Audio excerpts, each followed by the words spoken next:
वाणी, सुरांच्या आठवणीत जिवंत प्रेम. ही कथा आहे वाणी बत्रा आणि कृष कपूर यांची. वाणी तिच्या डोळ्यांसारखं गाणं गात होती.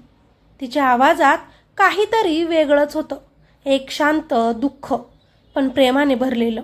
ती मुंबईतील एका छोट्याशा स्टुडिओमध्ये तिचं पहिलंच मोठं गाणं रेकॉर्ड करत होती. गाणं संपलं तरी ती स्टुडिओच्या कोपऱ्यात बसून एकटक समोर पाहत होती. डोळ्यात पाणी होतं आणि मनात अनोळखी अशांतता.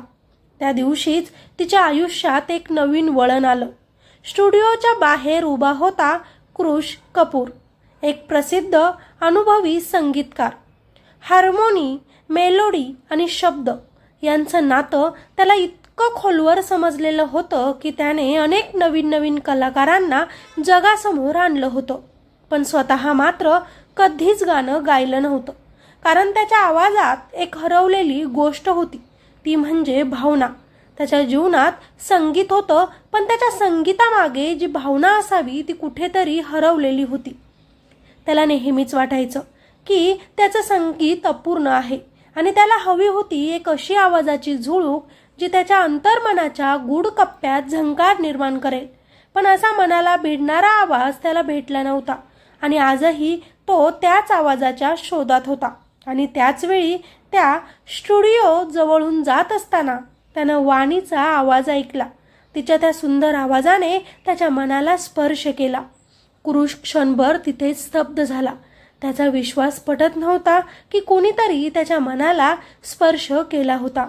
वाणीचा आवाज ऐकून त्याला वाटलं, हीच आहे ती, हीच माझ्या सुरांच्या साखळीत हरवलेली लकेर.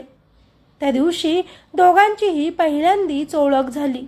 वाणी तर आधी सर म्हणूनच बोलायला लागली, पण कृष्ण मैत्रीचा हात पुढे केला. दोघांचीही मैत्री झाली आणि त्यानंतर वाणीच्या करिअरने एक नवा वेग पकडला. कृष्ण तिला मार्गदर्शन केलं. ते एकत्र काम करू लागले, गाणी लिहू लागले, रेकॉर्डिंग करताना चर्चेत रमू लागले, शब्दांमधून भावना विणू लागले. संगीत हे त्यांचं माध्यम बनलं आणि त्यातून हळूहळू प्रेमाची एक अदृश्य, एक दृढ विण तयार होऊ लागली. वाणी हळूहळू कृषच्या आयुष्याचा अविभाज्य भाग बनत गेली. ती हसतच म्हणायची, कृष, तुझ्या शब्दांना मी सूर दिले, पण त्या सुरांत मला माझंच दुःखही उमगतं. कृष तिच्याकडे प्रेमळ नजराने पाहून म्हणायचा, वाणी, तू गातेस तेव्हा मी स्वतःला पुन्हा शोधतो.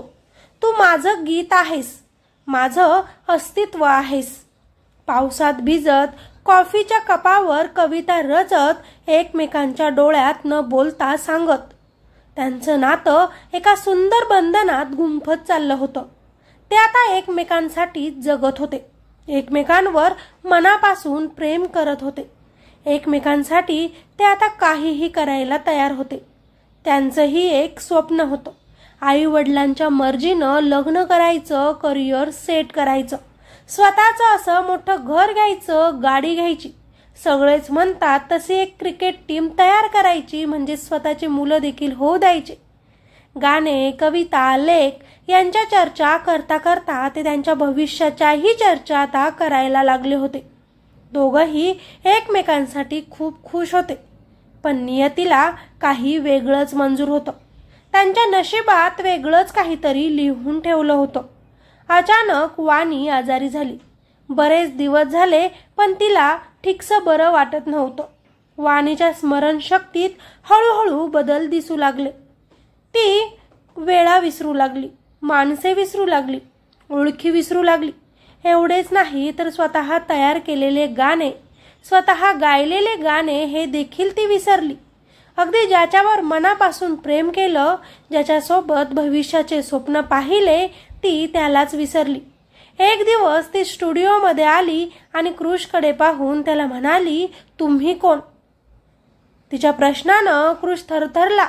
क्षणभर त्याचं विश्व थांबून गेलं. आपल्या प्रेमाला कोणाची नजर लागली असेच त्याला वाटू लागले, पण त्याने हार मानली नाही.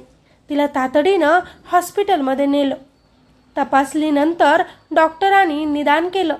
लवकर सुरू होणारा अल्झायमर आजार तिला झालाय. तिच्या वयाच्या मानानं ही स्थिती खूप वेगाने वाढणारी होती.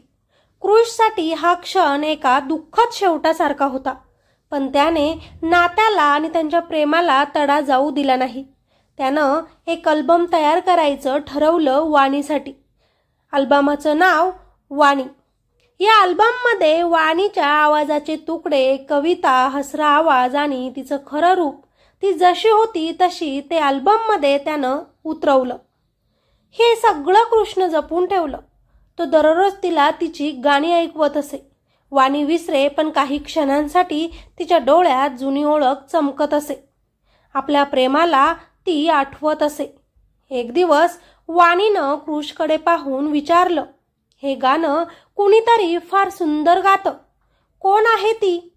कृष हसला आणि हळुवारपणे तिला म्हणाला, तूच गातेस हे सुंदर गाणं वाणी, माझ्यासाठी आणि या जगासाठी. वाणीला काहीच आठवत नसे, पण त्या सुरांत अजूनही तिचं हृदय जिवंत होतं. शेवटच्या क्षणाला जेव्हा तिची स्मरणशक्ती जवळजवळ संपली होती, तेव्हा एक दिवस कृष समोर ती बसली आणि एक पूर्ण गाणं तिनं गाऊन दाखवलं. त्या गाण्यात पुन्हा तीच जुनी वाणी होती, निर्मळ, स्वच्छ आणि प्रेमळ. ते तिचं शेवटचंच रेकॉर्डिंग ठरलं. काही आठवड्यातच वाणी कृषच्या आयुष्यातून कायमची निघून गेली, परंतु तिचा आवाज, तिचं संगीत आणि तिची आठवण वाणी अल्बमद्वारे जगभर पोहोचली. लोक तिच्या गाण्यावर प्रेम करत राहिले. अनेकांच्या प्रेमकथांमध्ये तिच्या सुरांनी स्थान मिळवलं. लोक म्हणतात, ही फक्त एक प्रेम कहाणी नाही, ही एका आवाजाची अमर आठवण आहे. आजही कृष दररोज त्या स्टुडिओमध्ये जातो. त्याच टेबलावर ठेवलेली वाणीची वही उघडतो, तिची कविता वाचतो आणि त्याच सुरांत गुणगुणतो, तू आठवशील का मला जेव्हा मी नसेन. मित्र आणि मैत्रिणींनो, प्रेम हे आठवणीत असतं. शरीर हरवतं, स्मरणशक्तीही जाते, पण भावना त्या कायमस्वरूपी असतात. वाणी कृषच्या आयुष्यातून गेली खरी, पण तिच्या आवाजाने आणि आठवणींनी संपूर्ण जगाला शिकवलं, प्रेम संपत नाही, ते स्वरात जिवंत राहतं. ही कहाणी तुम्हाला कशी वाटली कॉमेंटमध्ये नक्की सांगा.